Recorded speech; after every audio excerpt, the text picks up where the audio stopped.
Bonjour et bienvenue pour cette nouvelle capsule vidéo qui vient conclure cette séquence sur comment prévoir les conditions d'équilibre d'un objet par poids et masse. Alors, un astronaute tout équipé se déplace difficilement sur la Terre. Ce même astronaute, une fois sur l'île, peut réaliser des sauts impossibles sur Terre. Alors, pourquoi?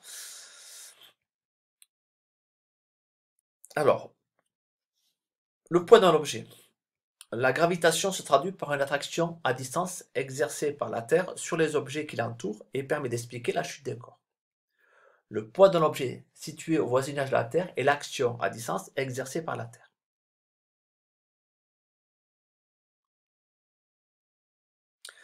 Caractéristique du poids, par exemple, d'un lustre de 30 newtons. Alors, le poids donc, est une force, que l'on appelle généralement P. Son point d'application en G, qui est le centre de gravité de l'objet, la direction verticale, le sens vers le bas, et la valeur dans ce cas-là de 30 newtons. Alors, pour le poids, qui est une force, on aura toujours la même direction, toujours le même sens, une verticale, toujours vers le bas. Lorsqu'on lâche un objet, on voit que l'objet donc descend suivant une verticale et toujours vers le bas. Alors, par exemple, le lustre qui est ici accroché subit l'action de la Terre et donc de la force P que l'on va représenter avec une échelle d'1 cm pour 10 newtons. Donc son point d'application donc étant G, l'origine du vecteur sera donc G. Même verticale, même direction, même sens, donc vertical et vers le bas. On a 1 cm pour 10 newtons. La valeur ou l'intensité du poids étant de 30 newtons, on aura donc une flèche de 3 cm pour représenter le vecteur P correspondant à la force du poids.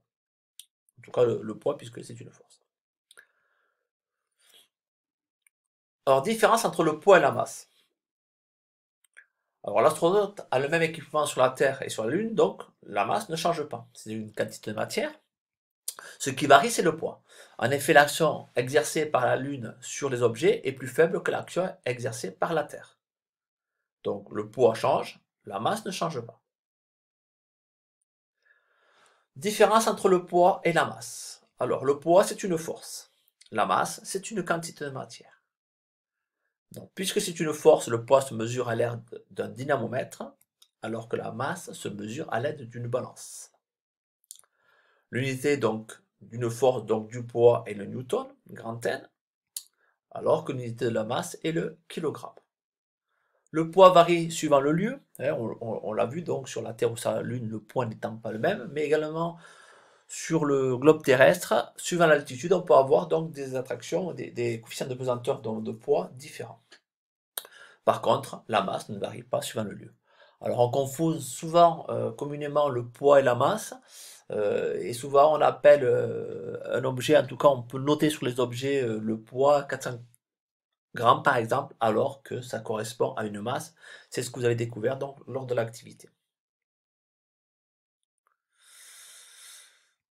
Relation entre le poids et la masse. Donc vous avez pu remarquer lors du TP que le poids est égal à m fois g, avec P qui est égal au poids en newton, m c'est la masse donc en kilogrammes, et g c'est le coefficient de pesanteur des newtons par kilogramme. Alors si on applique cette formule, par exemple sur l'astronaute avec son équipement qui a une masse de 180 kg, on va calculer son poids sur la Terre, donc à Paris, avec un G qui est égal à 9,81 newtons par kilogramme.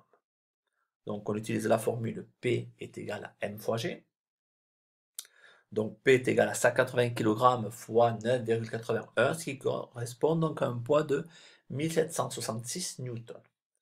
Si on fait le même calcul sur la Lune pour comparer donc les valeurs du poids, donc la formule ne change pas, P est égal à m fois G, le poids sur la Lune va être égal à 180 fois 1,66 valeur de G, qui donne approximativement une valeur de 299 newtons. Alors si on fait le rapport donc du poids sur la Terre sur le poids de la Lune, sur la Lune en tout cas, donc on va avoir ici un rapport de P de la Terre sur PL. Donc ça va me donner donc 1766 divisé par 299, ce qui donne approximativement une valeur de 6.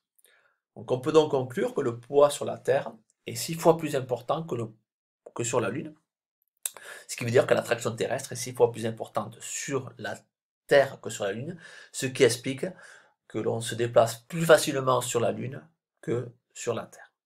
Donc voilà pour cette séquence qui se termine. Donc à vous maintenant donc, de compléter votre document leçon et de passer aux exercices d'application. À très bientôt.